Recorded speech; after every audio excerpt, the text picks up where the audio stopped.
गिलास में। जय श्री महाकाल। सभी लोगों को दीपावली की हार्दिक शुभकामनाएं। और आज जो है मैं भगवान श्री कृष्ण के उपदेशों के जो है अर्जुन को जो उपदेश दे रहे हैं उनके बारे में आगे की कथा प्रारंभ कर रहा हूँ। तो इस प्रकार से जब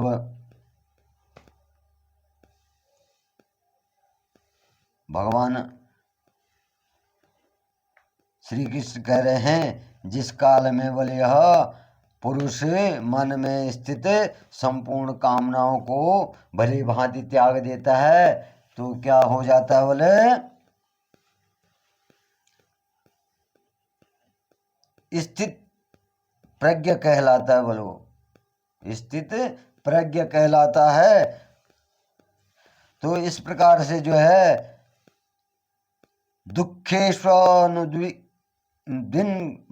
मनः सुखेषु विगत स्पृह भीतिराग भय क्रोध स्थित धीर मुनि रुच्यते।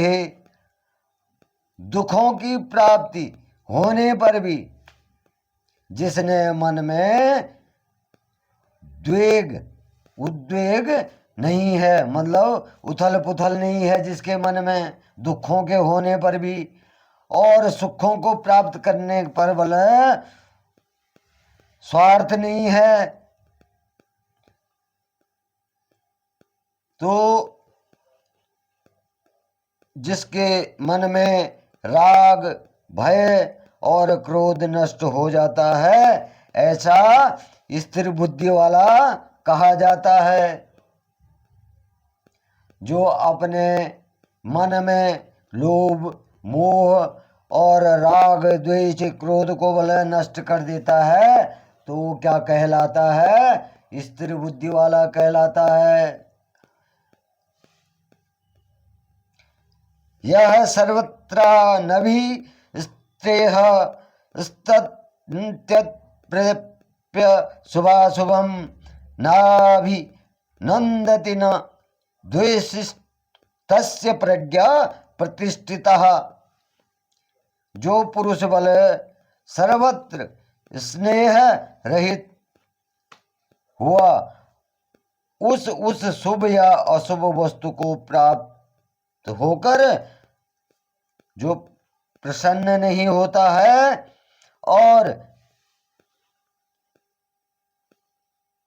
द्वेष करता है,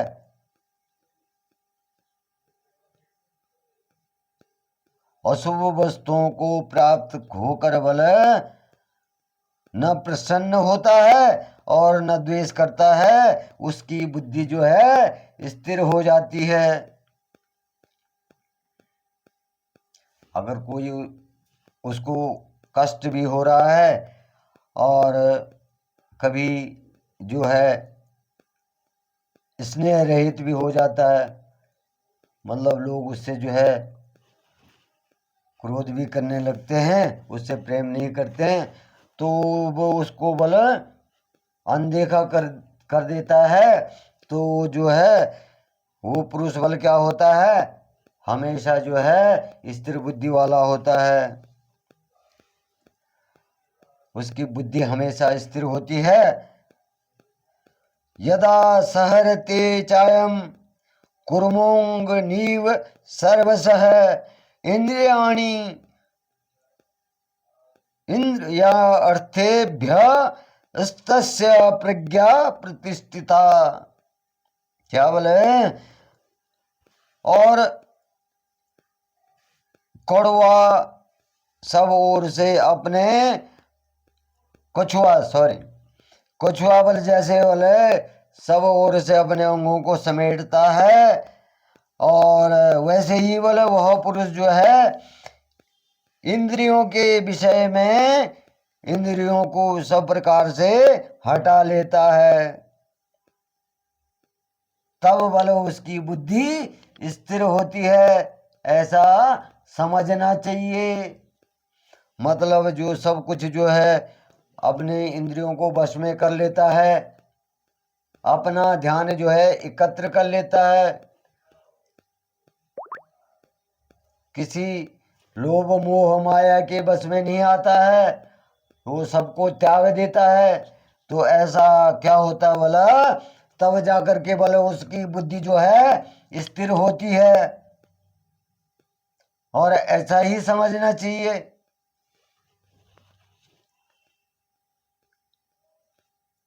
विषय विनिवर्तन्ते निराहारस्य देहिनः रस वरजम रसो अप्यहस्य परमं दृष्टा निवर्तते। इंद्रियों के द्वारा विषयों को बोले ग्रहण न करने वाला, मतलब जो हम मन को बस नहीं करते हैं तो हमारी इंद्रियां जो क्या करती हैं, लोभ में आती हैं। हर किसी कार्य को करने के लिए जो है हमारी इंद्रियां ही सक्रिय होती हैं। तो जो बोले इंद्रियों द्वारा बोले जो विषयों को ग्रहण न करने वाला पुरुष भी केवल विषय तो निवृत्त हो जाते हैं, परंतु उनमें रहने वाली आसक्ति निवृत्त नहीं होती। जो उनमें जो आशंकाएं होती हैं, जो हमारी इंद्रियों में जो हमारी इंद्रियों की इच्छाएं होती हैं, तो उनको तो त्याग देता है, लेकिन उनके कार्यकलाप जो है ऐसे ही रहते हैं। वो कार्य करते हैं, कार्य तो करते हैं, और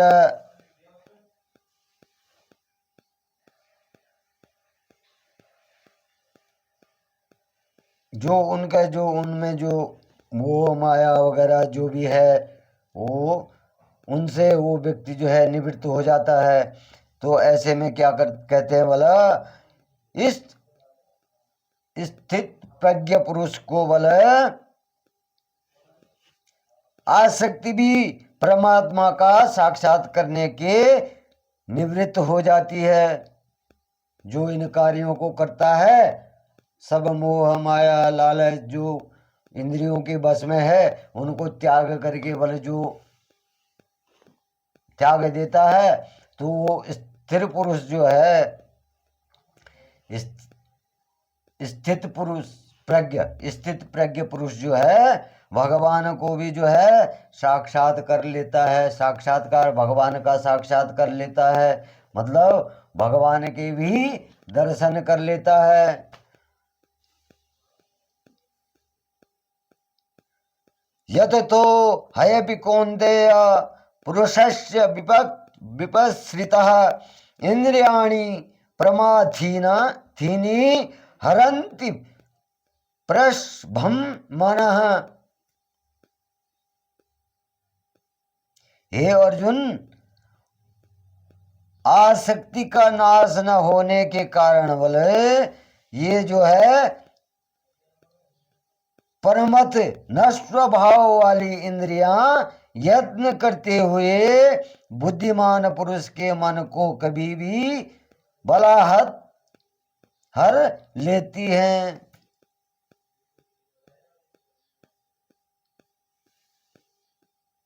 जो आसक्ति का नाश, जिसका बल जो है आसक्ति का नाश हो जाता है, और ये प्रमत्त स्वभाव वाली इंद्रियां उनके यत्न करने से करते हुए बल जो इंद्रियां जो चाहती हैं वही कार्य करने से बल क्या होता है, बुद्धिमान पुरुष के मन को बलात् हर लेती हैं। तो इसलिए हे अर्जुन, मोह को त्याग दे। तानि सर्वाणि सयभ्यम युक्त आसित मत्परः वशे ही यस्येन्द्राणि यानि ही तस्य प्रज्ञा प्रतिष्ठिता। क्या बोले, वशे ही यस्य इंद्रियाणि तस्य प्रज्ञा प्रतिष्ठिता। इसलिए बोले साधक को चाहिए कि वह उन संपूर्ण इंद्रियों को बस में करके समाहित चित्त हो जाए। जो अपनी जो इंद्रियां हैं उनको बस में करके बल क्या हो जाए, समाहित चित्त हो जाए, चिंत मत एक निश्चिंत हो जाए, उन चीजों को छोड़ करके बल निश्चिंत हो जाए और मेरे परायण होकर, मेरे निमित्त होकर भगवान नारायण जो है कह रहे हैं कि अब मैं ही हूं, और मेरे निमित्त होकर बल जो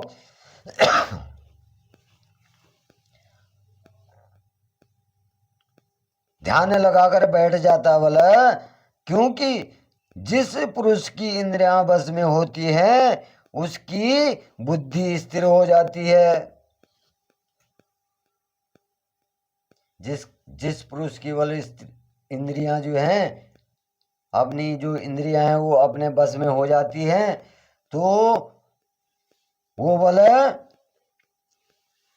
मेरे निमित्त हो जाता है और उसकी बुद्धि जो है स्थिर हो जाती है।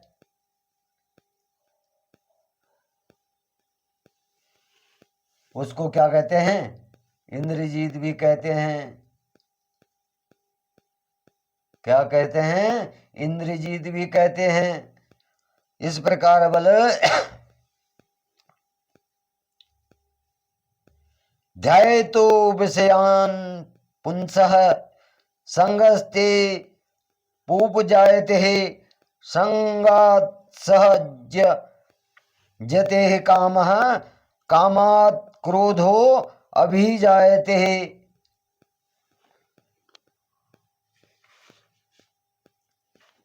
जो बल विषयों का चिंतन करने वाले पुरुष की उन विषयों में आसक्ति होती है, आसक्ति से बल उन विषयों को कामना उत्पन्न होती है और कामनाओं में विघ्न पड़ने से क्रोध उत्पन्न होता है। जो हम लोग किसी विषय पर सोचते हैं, चिंतन करते हैं उस विषय का बला, तो उस विषय से आसक्ति हो जाती है। कोई कार्य होता, कोई कुछ कह देता है और हम उसका चिंतन करते हैं, या कोई हमारा बुरा करने की सोचता है और हम उस पर चिंतन करते हैं कि यार उसने ऐसा क्यों किया मेरे साथ, और उससे बल क्या होती है, उन विषयों से क्या होती है, बोले कामना उत्पन्न होती है कि यार उसने कहा है तो मैं भी कुछ करूंगा, या उसने ऐसा किया है तो मैं भी उसके लिए कुछ करूंगा। तो उस कामना में बल विघ्न पड़ने से बल क्या होता है, अगर वो काम नहीं हो गया, वो काम नहीं हो पाया, या किसी को बोला वो काम हुआ नहीं, तो क्या हो गया, क्रोध उत्पन्न हो जाता बल उससे। मनुष्य को जो है क्रोध उत्पन्न हो जाता है कि यार उसने ऐसा किया, मैंने ऐसा नहीं किया, या मैंने उसको ये काम कहा था उसने ऐसा नहीं करा। तो क्या होता है बोले, उससे क्या होता है, क्रोध पैदा हो जाता है। और इस प्रकार से बोले क्रोधा भवति सम्मोह सम्मोहात् स्मृति विभ्रम स्मृति भ्रम सादा बुद्धिनाशो बुद्धिनाशात् प्रणश्यति तत्प्रणश्यति। क्या बोला, क्रोध से अत्यंत मूढ़ भाव उत्पन्न हो जाता, मूर्खता वाला भाव, मूढ़ भाव जो है वो उत्पन्न हो जाता है। और जब बल मूढ़ भाव उत्पन्न होता है तो उसमें क्या होता है, स्मृति में भ्रम हो जाता है।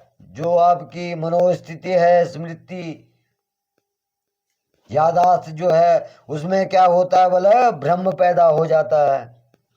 आपकी बुद्धि में भ्रम पैदा हो जाता है और जब बल स्मृति में भ्रम हो जाता है तो क्या होता है, उसका बुद्धि अर्थात बल ज्ञान शक्ति का नाश हो जाता है।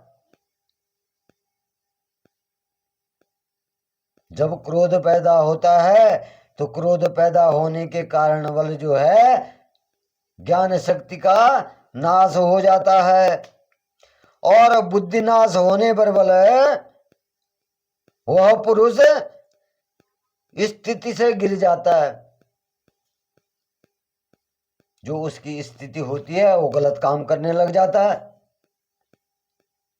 तो उसका क्या होता बोले, वो जो उसकी वो प्रतिष्ठा है या कुछ भी है तो उससे भी बल वो गिर जाता है। तो राग द्वेष वियुक्त तेस्तु विषयानि इंद्रियेश चरन आत्मवैश्य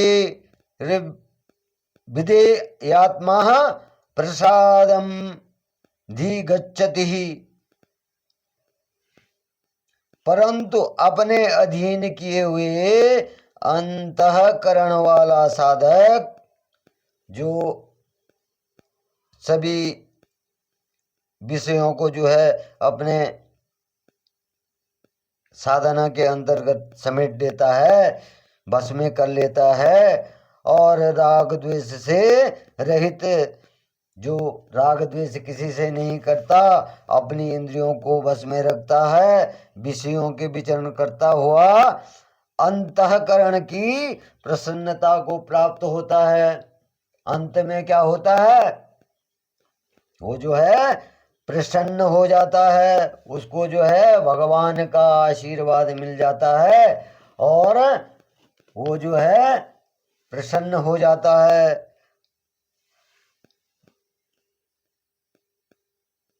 प्रसादे सर्व दुखानां हनिर्स्योः पजायते प्रसन्न चित्तेषु हयासु बुद्धि पर्यवतिष्ठते।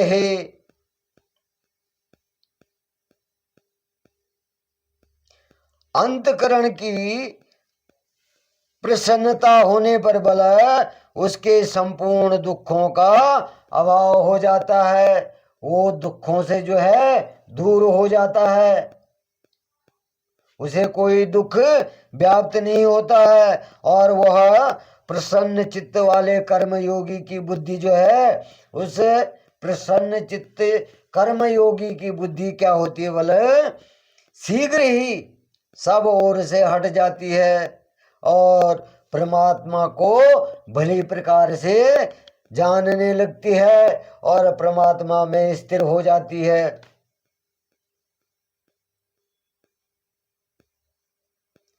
तो इस प्रकार से जो है भगवान नारायण जो है अर्जुन को ज्ञान दे रहे हैं, कुरुक्षेत्र में ज्ञान दे रहे हैं। अर्जुन ने अपने अस्त्र शस्त्र जब छोड़ दिए और वहां आंसू बहाने लग गया कि ये मेरे सगे संबंधी हैं, ये मेरे चाचा के, ताऊ के, मामा के, फूफू के सब हैं, और इनको मैं कैसे मारूं, यहाँ मेरे गुरु हैं, मेरे दादा हैं, पर इनके सामने मैं अस्त्र कैसे उठाऊं। तो तब जो है भगवान नारायण जो है उनको उनके कर्मों की याद दिला रहे हैं कि तुमने जो है क्षेत्रीय कुल में जो है जन्म लिया है, तो तुम्हारा कार्य ही यही है, ये धर्म युद्ध है। ये कर्म युद्ध नहीं, धर्म युद्ध है। उन्होंने तुम्हारा राजपाट सब छीन लिया, तुम्हें जो है द्रौपदी की चीर हरण कर ली,